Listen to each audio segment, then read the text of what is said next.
Welcome to Conversations, a podcast provided by the Center for Thriving Leaders and sponsored by Grace Theological Seminary. I'm Dr. Trent Lambert, and we are here to help leaders thrive in ministry.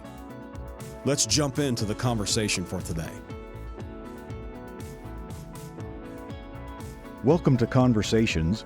This is a podcast provided by the Center for Thriving Leaders, sponsored by Grace Theological Seminary. I am Dr. Trent Lambert, and we are here to help leaders thrive in ministry. Let's jump right in for our conversation for today. Not only is this a conversations podcast, but this is also going to be teetering a little bit on the More of Us Charis broadcast as well. I am joined in studio today with Julia Peedy, who works for the Center for Thriving Leaders. Welcome, Julia. Thank you. And we have a special guest with us today. We have Jenn Avey. Welcome, Jenn. Thank you. Jenn, what brings you in town this week? I'm actually in town facilitating a training class for women that are teaching and facilitating in the local church. We are so honored to have Jenn with us right here on the campus of Grace College and Seminary at the William Mail Center, and she is live with us in our seminary podcast room. Let me tell you a little bit about Jenn. Jenn is our newly appointed Executive Director of Charis Women within the Charis Fellowship. She previously served as Director of Leadership Development. She is a church planter who has led women's ministry and loves to teach God's Word. She loves to marry her passion for teaching and equipping with her desire to see women utilizing their unique and varied gifts to impact the church. Once again, Jenn, thanks for being here and welcome. Yeah, this is a fun opportunity. I wanted to have some time today with Julia and Jenn. Again, this is a podcast that focuses on ministry, it focuses on real life, and it focuses on leadership. And as long as I have known Jenn and seen what she has done, her leadership capabilities and characteristics are just phenomenal. So I'm honored to have you with us today. As we kind of transition, we love to talk to people about ministry, leadership, but we also just like to talk real life. Jenn, I think leadership stems out of who we are in everyday living. And so, Julia, again, glad you're here with us today. Yes. And I'm going to let you talk to Jenn here a little bit and ask the first question. All right. So Jenn, like Trent said, thanks for joining us today. We're excited to have you here. And he kind of gave us a little bio about you, but tell us more about yourself, your family, where you're from. We made a point to say you're here with us on Grace Campus, so you've obviously traveled to get here. So tell us a little bit about yourself. Yeah, well, I traveled here from Brunswick, Maryland. That's where my husband and I are stationed with our 3 kids. We actually just celebrated our 22-year wedding anniversary this last week. And we met at Grace College. Very nice. Got married shortly after he entered the ministry, and we kind of began our family. So we have 3 kids that are all teenagers now. Our oldest will be attending Grace in the fall. So that's kind of a fun full circle moment. So both of you are alum of Grace. We are both alumni, yep. What was your husband's major? What was his degree? So he was music education. Okay. And I was mathematics and business. Mathematics. So that's a great compliment, right? Yes. Both spheres of the brain are represented in our thinking. I love it. Tell me just a little bit about your experience of Grace. I know we're going just a little bit sideways, but can you reflect on your Grace experience and how that impacted your life? Yeah, and in some ways that even gets at some of my spiritual journey really was development at Grace.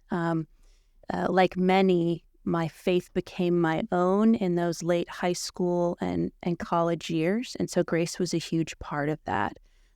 Not just the community environment, but the teachers and the professors and the classes, and just moving to making my faith my own. So my Grace experience was really crucial and pivotal in that way, not just, formalized education and the things that I got to learn, for vocational training, but the atmosphere of spiritual development and owning your spiritual walk. Jenn, recently I've had the opportunity to travel internationally. I was in Romania, in an airport in Germany, several airports here in America. And I've made it a practice to wear a Grace t-shirt whenever I'm traveling. And whether I was in Romania, Germany, Seattle, California, Indianapolis, I have been stopped in every airport saying, "Oh, Grace College and Seminary. I know about that school," or "I graduated from there." This past weekend, I was in Nashville, Tennessee, in a hotel. I went down for the free breakfast. And as I was getting my free breakfast, someone stopped me. "Go Lancers." And I turned around, and another grad from Grace College and Seminary. So it's so neat to see this school impact people around the world, and they still have a positive outlook of our university. Jenn, could you unpack your testimony and call into women's ministry for us? And how did you get to where you are now? Well, by God's grace, right? We're all where we are through the ebbs and flows of life. But I mentioned kind of owning my faith in college. Got married very young. Followed my husband into ministry, and really didn't know if I had a place or a role in that. His was a little bit more of that vocational, calling. And there's some key moments where my gifts were affirmed and confirmed in the local church that really opened me up to an availability for what God would do and how he would use me. And so started embracing opportunities as they came. As a wife and mother, those different seasons of opportunity look different over time, but had a chance to lead and teach women's Bible studies, got an opportunity to lead a women's ministry, kind of start it from the ground up, set the vision, form the team, execute the ministry. 5 years ago, when my husband started church planting, that was an opportunity to kind of step into more gifts and opportunity to lead the small group ministry there. Over the years have had involvement with Charis Women, which was called Women of Grace. When I first got involved with them, they were Women of Grace, kind of the national women's ministry organization, and becoming involved with their leadership training and equipping classes, and eventually served on their board for many years. So just recently stepping into that role of executive director is, again, kind of that culmination of various opportunities taken, whether good or bad, successes or failures. There's learning and growth opportunities there. And so it's kind of taken me by God's grace to where I am. A common theme, Julia, that we have seen in the Conversations podcast as leaders talk about their development, I love this piece of our conversation, is everything just kind of culminated to get them where they were. And I needed that back then to get me where I was today. Jenn, you mentioned something that's kind of dear to my heart. I've planted 3 churches with my wife. We did it together. I think along the way, we probably needed some marriage counseling early on. So we vowed after our first church plant that I'd never employ my wife again. Because Jenn, she was my admin assistant, and we couldn't shut it off when we went home. So she was always my employee, and that didn't work well. And she's praising God for that. Jenn, when you talk about church planting as a wife, what were some of those valuable things that you were able to bring to the table, maybe some of your skills that you helped in those church plants that you could encourage? Because we've got church planters listening to us. How could you encourage those spouses? Wow, well, that's a whole lot. I think for me, for my husband and I, it was our first opportunity to actually minister together. I mentioned his was music ministry for many years, which was not my area of ministry. And so church planting was that first time to kind of come together and bring both of our gift sets, kind of set them on the table and say, okay, Lord, where can these be used and supplemented and kind of benefiting each other? And so in that one, he was very open to the opportunity to see God using me, right? And one of the things church planting does is all hands on deck. Everybody's got to pitch in. This might not even be your space. This might not be your jam, but you're going to do it for the next 6 months because it's what we need. And so again, those opportunities come, but he was very open and willing to embrace that and to say, okay, this might not be forever and this might not be really ideal, but let's step into it together and see what God creates and what God does with it. So I do think there's a willingness that wives can bring in that space if there's invitation there for how would you want to be used and what can you do. Do what you can, but you might have to step outside of what you think and put some limits on that, right, if that's healthy. But all hands on deck, everybody's going to contribute in some way because the vision for establishing a church is so great and wonderful and beautiful that setting that foundation well is really important. I think we should have charged for today's podcast because what she just said is invaluable. Mm-hmm. And I think we should entitle this podcast, "This Is Not My Jam." I love it. Because it's so true, because when you church plant, it is all hands on deck. I remember my wife, she jumped in and did some things that she probably wasn't professionally trained to do, but I saw my wife excel in some things and her gifts grow as well. So well said. This is not my jam, but you have to do it. Well, and you'd mentioned before, it's the culmination of our experiences and opportunities. You have no idea how God will use that time in children's ministry or in hospitality ministry or in administration that you're like, I was fumbling through that, but what I learned and what I developed even spiritually and in my character is going to bear fruit later when other doors open. I have to ask you, Jen, and then I'm going to transition and let Julia address some things. Our first church plant, we did it in a movie theater, and neither my wife and I, Jen, are musically talented. So our praise and worship team was, the old school ghetto blaster. That's what we called them back then. And so you would go up and you would push play, and then we'd go back to our seat and lift our hands in worship. That was praise. Was it like I worship? Oh, yeah. Is that what it was called, where it was like on the screen? Oh, yeah. That was our praise and worship because we didn't have anybody who could sing. So what was your first praise and worship like in your church plant? Oh, that was one of the strengths, right? That's my husband's space. That is his jam. And so that was part of the identity. And he just even has an atmosphere of like training and equipping even younger musicians. So we've had such variety in that. And the beauty of seeing all ages worshiping and leading has always been really cool. So if you need to come to a church to experience some high caliber of worship and music, you can come anytime. Hey, Jesus, that's just not fair. That's fair. That's awesome. Well, thanks for sharing all that, Jen. Tran mentioned you're the executive director of Charis Women. And we're just curious, you've had these different roles throughout your time with your husband in ministry, but we're curious what your day-to-day looks like right now, what your role is as the executive director. What's your schedule look like? What do you do most of the time? Fill us in. So as the executive director, I get to oversee the vision to connect and equip the women in our Charis Fellowship.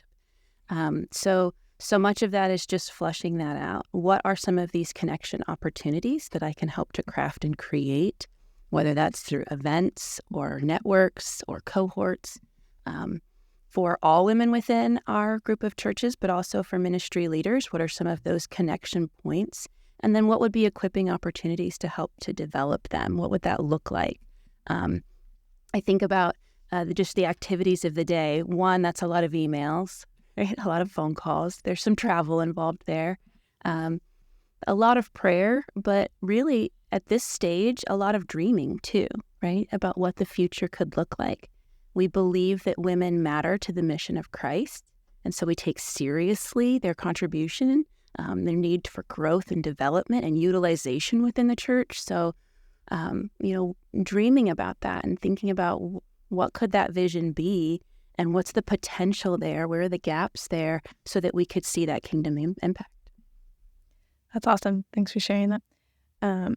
So I guess we're also curious, in your opinion, what are some challenges that you're facing in the women's ministry today? You said you're dreaming about new things and developing some things, but I'm sure you come against some roadblocks. So maybe share with us some roadblocks you're facing. Yeah, there's always good opportunity. And I think one of the unique challenges maybe to women's ministry is it's an easy ministry area to gauge based on whether or not your participants are happy. Like, are they pleased with what we're doing? Are we offering something for everyone? Is every need, every age, every stage, every preference, every possibility on the table to serve the church? And with that comes kind of that challenge of, if things are going well and the ladies are happy, we must be doing well. And if they're unhappy and it's not what they're wanting, then we must be doing poorly.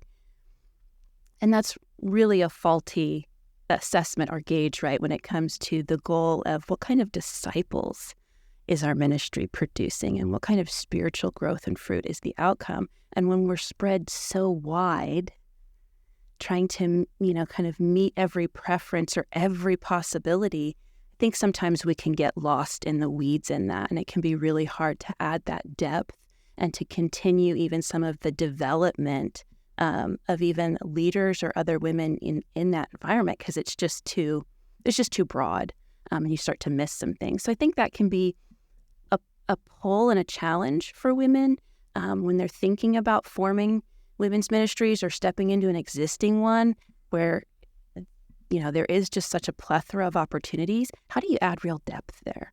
How do you train leaders well? How do you make sure that the focus is on the main things of Christ and coming to him and becoming like him? So I think that can be a real challenge. Let me ask you, you said on equipping leaders. So let's deal just with equipping for a minute. I started pastoring 25 years ago, and some of the things that I dealt with, whether it was counseling or leadership back then, has changed drastically with some things we deal with today. Equipping and training ministry leaders today, what are some changes or maybe some things that you're focusing in more in that equipping and discipling right now? Well, one shift that's actually happening that I think is a really good shift, at least that what I'm seeing in some of our churches, is there's this shift towards women wanting to raise the bar for women teaching other women and wanting to wean off of the outsourced, prepackaged curriculum. And so that equipping opportunity is, well, if you're not going to use really well-prepared, well-trained, materials, then you have to have well-prepared, well-trained women to stand in that gap. And they're wanting to be developed in that way. They're wanting to be able to utilize that gifting within their own local body as opposed to outsourcing it in other ways. It really elevates the entirety of the ministry when you can see all the variety of gifts in front of you as opposed to having to go outside to see some of that variety.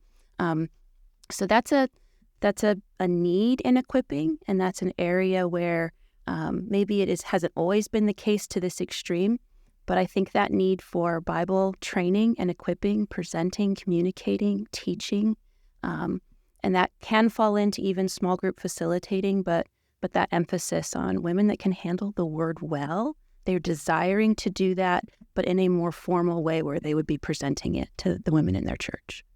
Well said. Yeah, I'm curious too. I've been to one of the Charis women events last fall and got to sit into some workshops, but I'm curious, what are some practical ways that you are able to develop the women in those capacities, whether that is small group leadership or even maybe some equipping in children's ministry or administration work or Bible teaching? What are some ways that you guys are doing that? Yeah, and you mentioned the conference, so that's actually one of the platforms that would be used, because so much boils down to opportunity. Mm-hmm. Sometimes you have to just try something, and that culmination of experience that we talked about, like, I actually did that poorly, and that's going to, with some feedback, right, help me to improve and to get better. So having space where women can have opportunities to find their gifting and to utilize that will automatically help to develop that, because they'll see their own individual need for training. We do have training and equipping classes, actually a partnership with the Seminary. We call them our Ignite classes, where we can come to a local church on the weekend. And there's a variety of different topics that could be honed in on there. Is it equipping others for ministry?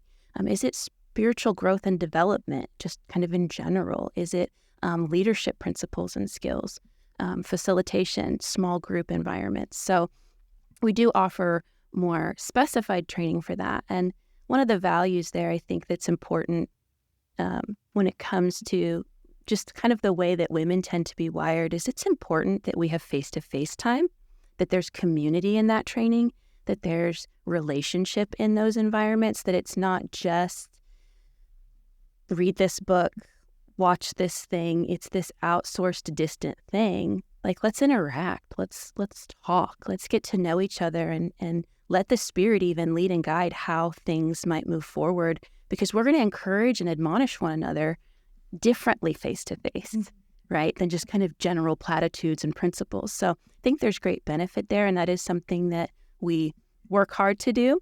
In Charis Lewin, like that's a great value of ours, is to have those equipping opportunities. There's a variety of them. But you have to be with someone and give them an opportunity in real time and space to try. You mentioned the conference. You want to give the conference a little plug? I love plugging a good conference. So last year, we launched our first women's conference, like a regional way for women to gather within our group of churches. And we've held 2 so far. And one that's coming up is at Grace Polaris in Ohio in November. And it's really this opportunity for gathering, for fellowship, a time of feasting on God's Word, for all of the women in our churches to come together and have these spaces just for us. There's workshops, good food. We have a lot of fun. But it's also an opportunity to see various women platformed, various gifts on display, a lot of different areas of even just creativity or ways in which we could come alongside and encourage one another. And it's within our family of churches, so that makes it even, I think, more special and unique that we get these opportunities. So if you're in the Columbus area or in the Ohio area and you want to join us November 3rd and 4th, we would love to have you at Grace Polaris. Let's transition here just a little bit. Jenn, this is a question that I ask all of our guests in some capacity. We are coming out of a pandemic that everybody is trying to figure out what the new norm looks like. I've talked with a lot of pastors. They're trying to figure out what that looks like. Churches have gained new people. They've lost old people. There's still some infuting of masks and no masks and politics, and we're still missing some loved ones that maybe we have lost. I preached in a church a couple weeks ago, and they were still mourning 2 people that they lost to COVID. How has COVID, or maybe in what ways has COVID changed women's ministry that you're seeing? Yeah, I think any time of suffering, right, I think we can probably call to varying degrees, some mildly, some quite excruciatingly, right, experienced some suffering during that season. And that suffering does actually produce good fruit, as much as we don't like to admit it, right? We have a good theology of suffering, that our good God produces good things out of really hard things. And so I think COVID changed some things in that it kind of put a stop to a lot of ministry areas. It put a stop to gathering. In a lot of ways, it put some things on pause that actually gave opportunity when things reemerged, and as things are still reemerging, for fresh perspective, for fresh realization of that need. I think COVID brought to the surface our need for relationships and community, our need for purpose. Gosh, how aimless so many of us felt during that time, and a need for shared values. There was so much division. There were so many unknowns. It felt like I just didn't know where I could find just shared values with other people. And so, so many areas in the church can fulfill this. And for women in particular, many, I think, are coming back to or reimagining women's ministry because of that. There's a need there that was surfaced. And so there's some new momentum behind it. You had kind of mentioned some things didn't come back and some things changed. And with that comes the potential of kind of some fresh starts and tilled soil, because there's new preparation there. So for as bad as it was for some, and even as off the radar screen as it was for a few, I think as a whole, it's created an opportunity for us to look with new eyes at a ministry area and maybe pare down some things, because, I talked about like one of the challenges can be things get so broad, like there's that mission creep, right? We've just turned into everything. COVID shut a lot of that down. Yes, it did. There is now like very fine lines of what we could do. And I think in some areas that was really positive, and women's ministry might have been one of those areas where some of that paring down has given some fresh lenses for that. Jen, I totally agree. I think coming out of COVID, the church, I think, has gotten back to what the church really is. And it's missional. It's about people. It's about reaching people's lives. And I think you made three really good comments. One is it's about purpose, it's about shared values, and it's about relationships. And I think that transcends not only to women's ministry, but the church as a whole. Jen, I want to thank you so much for our time together today, and I want to leave with one last question.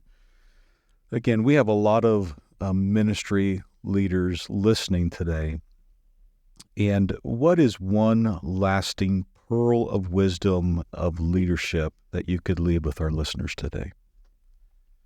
Well, if I could, just for the women, not that men, you matter too, but for the women that are listening, that are in leadership in the church or serving in some way, probably more of you are in leadership in the church than you would maybe identify yourself as. But if you're serving and if you're ministering within the local church, that your ministry matters, that it matters for eternity, and that there are other women out there that would love to come alongside of you. I think sometimes we can convince ourselves that we're isolated, and that maybe someone else doesn't share this common experience or common value, but what you're doing matters, and it matters enough that get your eyes up, get your feet forward, right? And connect with some other women that are doing like things, and bring some unity there, because it's important and you're important, and obviously the mission of Christ is of utmost importance. Jen, if our listeners would like to get a hold of you today, how can they get a hold of your ministry? Well, we have our website, chariswomen.com, and there's a link that you can contact us through that, and find out kind of all of the details there for how to contact me personally. You can email me, you can call me. I don't know if you give out numbers on the podcast, but if there's like description notes or something, we could leave that as well. So what was the website again? chariswomen.com. chariswomen.com. Great way to get a hold of you. It has been a pleasure to be in the Seminary podcast today with conversations, as well as more of us with Charis. Jen, thanks for joining us today and taking time out of your busy schedule. This is my first ever podcast. I hope I did okay. You did a great job. Phenomenal. A little scary. Phenomenal. Julia, this is your first podcast today as well. It's true. My first Conversations podcast. Julia is the power and the brain behind the Center for Thriving Leaders. So if you need any help with leadership, churches, get a hold of Julia Petey in the Center for Thriving Leader office. I should have asked Julia some questions.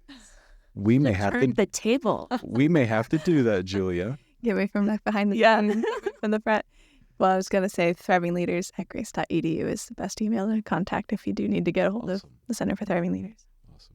Ladies, what a pleasure today. Jen, thanks again. Yep. Julia, thanks again for taking some time out of the office for the Center for Thriving Leaders. Absolutely. What a blessed time today. Thank you all. This is Dr. Trent Lambert with the Center for Thriving Leaders, along with Julia Petey and Grace Theological Seminary, challenging you to keep thriving in ministry. Thanks for joining us. God bless. This is Dr. Trent Lambert with the Center for Thriving Leaders and Grace Theological Seminary, challenging you to keep thriving in ministry. Thanks for joining us today.